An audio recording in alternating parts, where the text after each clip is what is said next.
বাক্যটি দ্বারা বোঝা যায় যে ইমানটা কয়েকটি অংশের সমষ্টির নাম। এটা খারিজিরা বিশ্বাস করে যে ইমান বেশ কয়েকটি অংশের সমষ্টির নাম। কাজেই তাদের কাছে ওই অংশসমূহের ভিতর কোনো একটি অংশ যদি বাদ পড়ে তাহলে সে আর মোমেন থাকবে না। তারা মনে করে যে ইমানের অনেকগুলো অংশ আছে, কোনো একটা অংশ যদি কারোর মধ্যে না থাকে তাহলে তার আর ইমান থাকবে না, সে কাফের হয়ে যাবে। কিন্তু অধিকাংশ ফকিদের নিকট ইমান হচ্ছে একটি স্থূল একক জিনিস, মৌলিক জিনিস। এটা যৌগিক পদার্থ নয়, এটা কম্পাউন্ড সাবস্টেন্স নয়, এটা হচ্ছে একটি মৌলিক ফান্ডামেন্টাল এটা ম্যাটেরিয়াল। এটা এমন একটি মৌলিক জিনিস যেটা বসিত বলা হয় আরবিতে। এটা যৌগিক বস্তু নয় যে অনেকগুলো জিনিস যোগ হয়ে ইমানের গঠিত হয়েছে, এমন না। ফকিগণ খারিজিদের এই মতামতের উত্তরে বলেন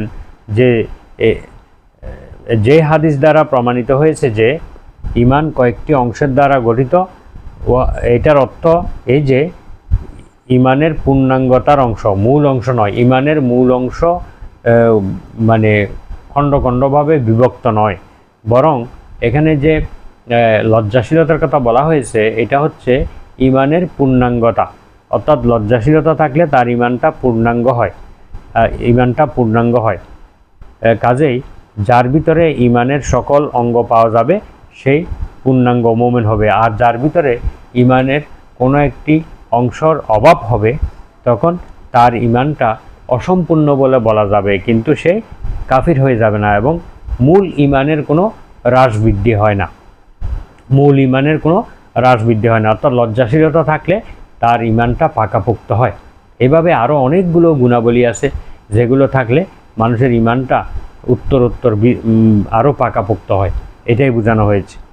তো আজকে আমরা এই হাদিস থেকে যে শিক্ষা পেলাম যে আমাদেরকে ইমানের সর্বোত্তম শাখা লা ইলাহা ইল্লাল্লাহ, আল্লাহ ছাড়া সত্যিকারের কোনো মাবুদ নেই, এটা অন্তরে এবং মুখে ধারণ করতে হবে, মুখে প্রকাশ করতে হবে।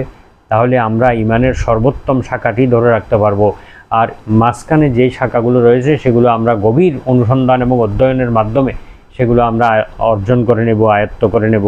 আর সর্বনিম্ন শাখাটির ব্যাপারে মানুষ খুবই অসচেতন থাকে, তাই এটাকে বলা হয়েছে যে রাস্তার উপরে জিনিসপত্র খারাপ কোনো কষ্টদায়ক জিনিস যদি পড়ে থাকে সেগুলোকে দূরে ফেলে দেওয়া। কারণ একজন মুমিন ব্যক্তি চলাফেরার সময় সে কষ্ট পাবে, কাপড় চোপড়ে বা অঙ্গ প্রত্যঙ্গে ময়লা আবর্জনা লেগে যেতে পারে, অথবা সেই কোনো কষ্টদায়ক জিনিস দ্বারা